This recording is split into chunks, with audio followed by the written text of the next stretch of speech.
Hello everybody, welcome back to another lore reading episode.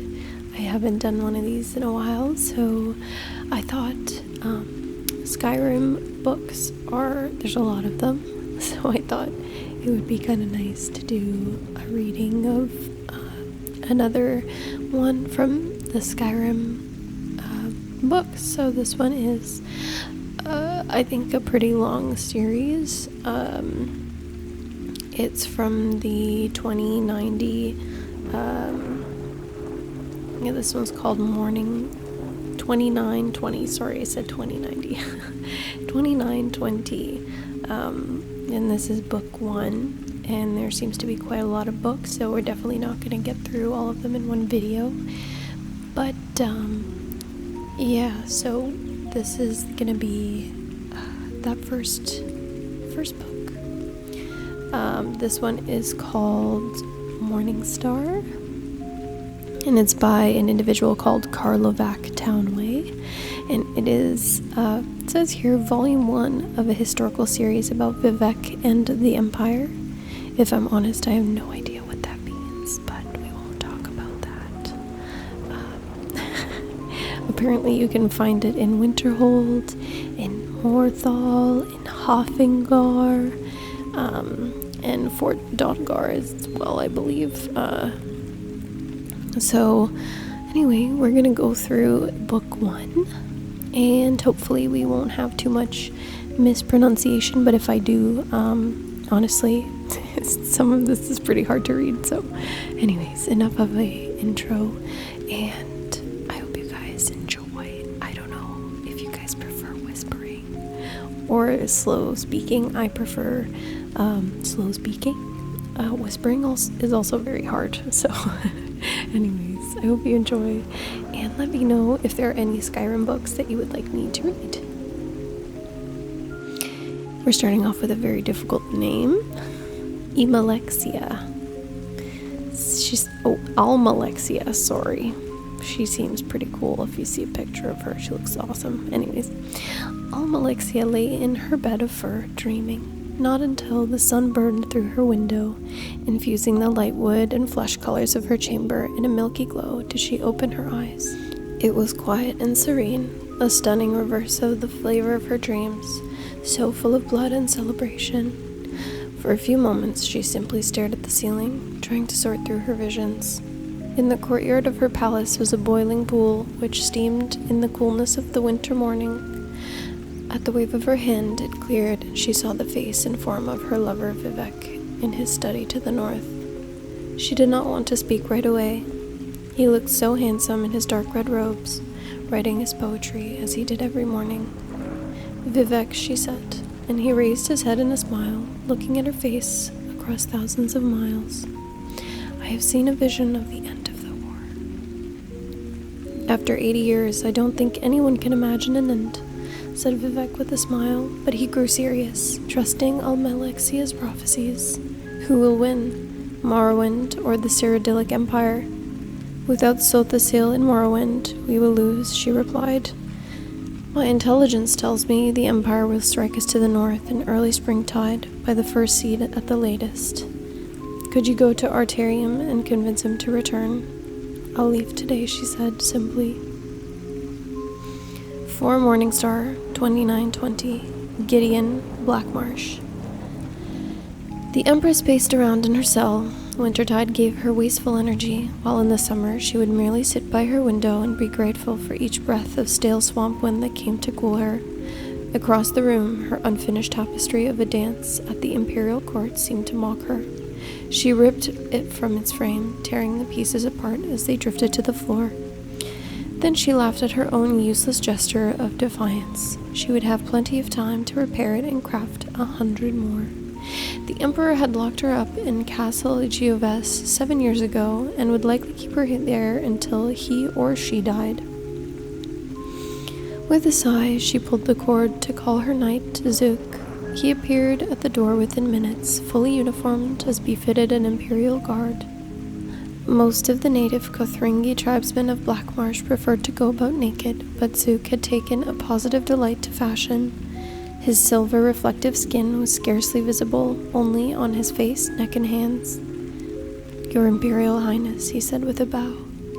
"Zook," said Empress Tavia, "I'm bored. Let's discuss methods of assassinating my husband today." 14 Morningstar, 2920. The Imperial City, Cyrodiil.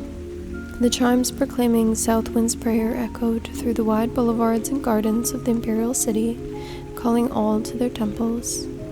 The Emperor Reman III always attended a service at the Temple of the One, while his son and heir, Prince Juilek, found it more political to attend a service at a different temple for each religious holiday. This year, it was at the Cathedral Benevolence of Mara.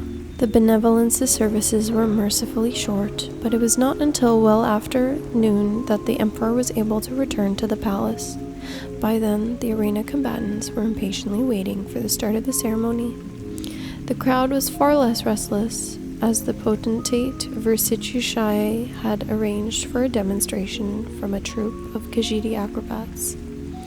"Your religion is so much more convenient than mine," said the Emperor to his potentate by way of an apology. "What is the first game?" "A one-on-one battle between two able warriors," said the potentate, his scaly skin catching the sun as he rose, "armed befitting of their culture." "Sounds good," said the Emperor and clapped his hands. "Let the sport commence." As soon as he saw the two warriors enter the arena, to the roar of the crowd, Emperor Reman III remembered that he had agreed to this several months before and forgotten about it. One combatant was the potentate's son, Savirian Chorak, a glistening ivory yellow eel, gripping his katana and wakizashi with his thin, deceptively weak-looking arms. The other was the Emperor's son, Prince Juilek, in ebony armor with a savage orcish helm, shield, and longsword at his side. "This will be fascinating to watch," hissed the potentate, a wide grin across his narrow face. "I don't know if I've ever seen a Cyrodiil fight an Akavir like this. Usually it's army against army. At last we can settle which philosophy is better, to create armor to combat swords as your people do, or to create swords to combat armor as mine do." No one in the crowd, aside from a few scattered Akaviri counselors and the potentate himself, wanted Savirian Chorak to win, but there was a collective intake of breath at the sight of his graceful movements. His sword seemed to be a part of him, a tail coming from his arms to match the one behind him. It was a trick of counterbalance, allowing the young serpent man to roll up into a circle and spin into the center of the ring in an offensive position. The prince had to plod forward the less impressive traditional way. As they sprang at each other, the crowd bellowed with delight. The Akaviri was like a moon in orbit around the prince, effortlessly springing over his shoulder to attempt to blow from behind, but the prince whirled around quickly to block with his shield. His counterstrike met only air as his foe fell flat to the ground and slithered between his legs, tripping him. The prince fell to the ground with a resounding crash. Metal and air melted together as Savirian Chorak rained strike after strike upon the prince, who blocked everyone with his shield. "We don't have shields in our culture," murmured Versailles to the Emperor. "It seems strange to my boy, I imagine. In our country, if you don't want to get hit, you move out of the way." When Savirian Chorak was rearing back to begin another series of blinding attacks, the prince kicked at his tail, sending him falling back momentarily. In an instant, he had rebounded, but the prince was also back on his feet. The two circled one another until the snake man spun forward, katana extended. The prince saw his foe's plan and blocked the katana with his longsword and the wakizashi with his shield.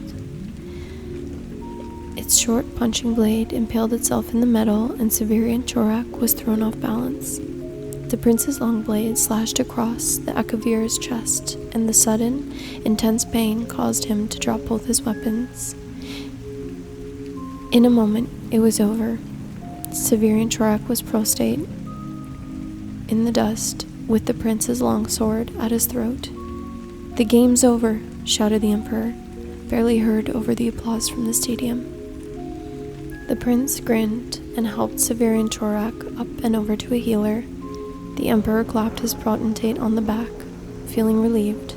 He had not realized when the fight had begun how little chance he had given his son at victory. "You will make a fine warrior," said Vercingetorix, "and a great emperor."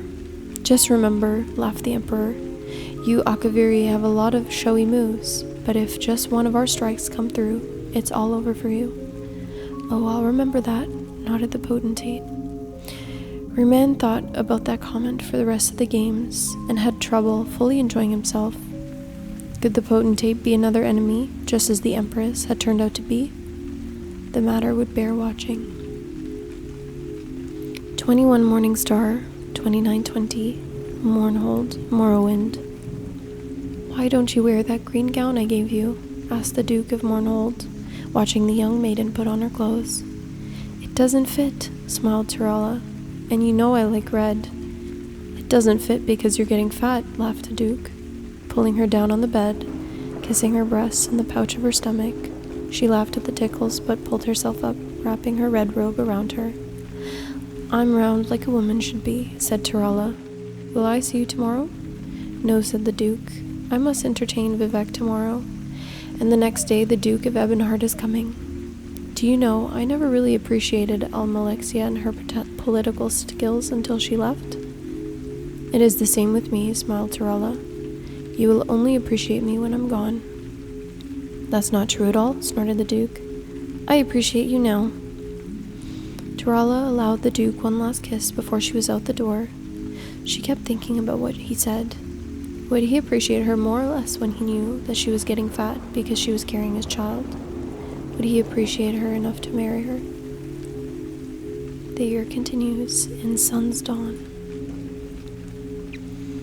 Sun's Dawn, 2920, the Isle of Arterium, Somerset. So the seal watched the initiates float one by one up to the awesome tree, taking a fruit or flower from its high branches before dropping back to the ground with varying degrees of grace. He took a moment while nodding his head in approval to admire the day. The whitewashed statue of Cyrodiilic, which the great mage was said to have posed for in ancient days, stood at the precipice of the cliff overlooking the bay. Pale purple prosciutto flower waves to and fro in the gentle breeze. Beyond, ocean and the misty border between Arterium and the main island of Somerset. "By and large, acceptable," he proclaimed, as the last student dropped her fruit in his hand. With a wave of his hand, the fruit and flowers were back in the tree. With another wave, the students had formed into position in a semicircle around the sorcerer. He pulled a small fibrous ball about a foot in diameter from his white robes. "What is this?" The students understood his test. It asked them to cast a spell of identification on the mysterious object. Each initiate closed his or her eyes and imagined the ball in the realm of the universal truth. Its energy had a unique resonance, as all physical and spiritual matter does. A negative aspect, a duplicate version, relative paths, true meaning, a song in the cosmos, a texture in the fabric of space, a facet of being that has always existed and always will. "A ball," said a young lord named Juilek, which brought giggles from some of the younger initiates, but a frown from most, including so the Sill. "If you must be stupid, at least be amusing," growled the sorcerer, and then looked at a young dark-haired Altimer lass who was confused. "Lilatha, do you know?" "It's Grom," said Lilatha, uncertainly. "What the Druffmef after they've Carvanasim." "Carvinasim, but very good nonetheless," said Sodasil. "Now tell me, what does that mean?" "I don't know," admitted Lilatha. The rest of the students also shook their heads. "There are layers to understanding all things," said Sodasil. "The common man looks at an object and fits it into its place by his way of thinking. Those skilled in the old ways, in mysticism, can see an object and identify it by its proper role, but one more layer is needed to be peeled back to achieve understanding. You must identify the object by its role in its truth and interpret that meaning. In this case, this ball is indeed Grom, which is a substance created by the Drow, an underwater race in the north and western parts of the continent. For 1 year of their life, they undergo Carvinasim, where they walk upon the land, Following that, they returned to the water and meth, or devour the skin and organs they needed for land dwelling. Then they vomited up into little balls like this. Grom, droof, vomit. The students looked at the little ball, queasily. So the Sill always loved this lesson. 4. Sun's Dawn, 2920, the Imperial City, Cyrodiil. Spies, muttered the Emperor, sitting in his bath, staring at a lump on his foot. All around me, traitors and spies. His mistress Rija washed his back, her legs wrapped around his waist. She knew after all these many years when to be sensual and when to be sexual. When he was in a mood like this, it was best to be calmly, soothingly, seductively sensual, and not to say a word unless he asked her a direct question, which he did. What do you think when a fellow steps on His Imperial Majesty's foot and says, "I'm sorry, Your Imperial Majesty"? Don't you think, "Pardon me, Your Imperial Majesty" is more appropriate? I'm sorry. Well, that almost sounds like the bastard Argonian was sorry I am His Imperial Majesty, that he hopes we lose the war with Morrowind. That's what it sounds like. What would make you feel better? Asked Rija. Would you like him flogged?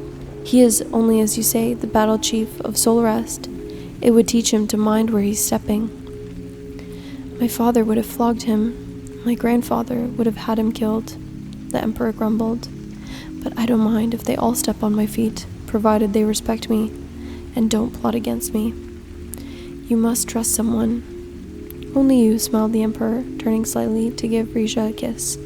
And my son Juilek, I suppose, though I wish he was more cautious. And your council and the potentate? Asked Rija. A pack of spies and a snake, laughed the Emperor, kissing his mistress again. As they began to make love, he whispered, As long as you're true, I can handle the world. 13 Sun's Dawn, 2920. Mournhold, Morrowind. Turala stood at the black bejeweled city gates. A wind howled around her, but she felt nothing. The Duke had been furious upon hearing his favorite mistress was pregnant and cast her from his sight. She tried again and again to see him, but his guards turned her away. Finally, she returned to her family and told them the truth. If only she had lied and told them she did not know who the father was. A soldier, a wandering adventurer, anyone.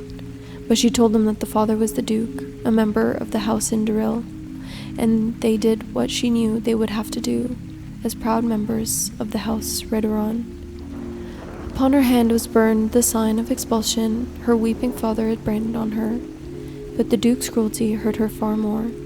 She looked out the gate and into the wide winter plains, twisted, sleeping trees and skies without birds.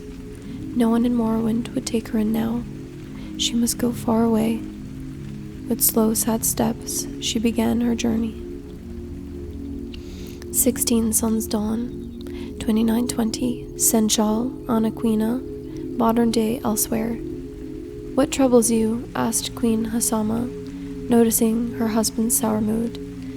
At the end of most lovers' days, he was in an excellent mood, dancing in the ballroom with all the guests, but tonight he retired early. When she found him, he was curled up in the bed, frowning. That blasted bard's tale about Polydora and Eloisa put me in a rotten state, he growled. Why did he have to be so depressing? But isn't that the truth of the tale, my dear? Weren't they doomed because of that cruel nature of the world? It doesn't matter what the truth is. He did a rotten job of telling a rotten tale, and I'm not going to let him do it anymore. King Drozel sprang from the bed. His eyes were roomy with tears. Where did they say he was from again? I believe Gilverdale in easternmost Valenwood, said the queen, shaken. My husband, what are you going to do?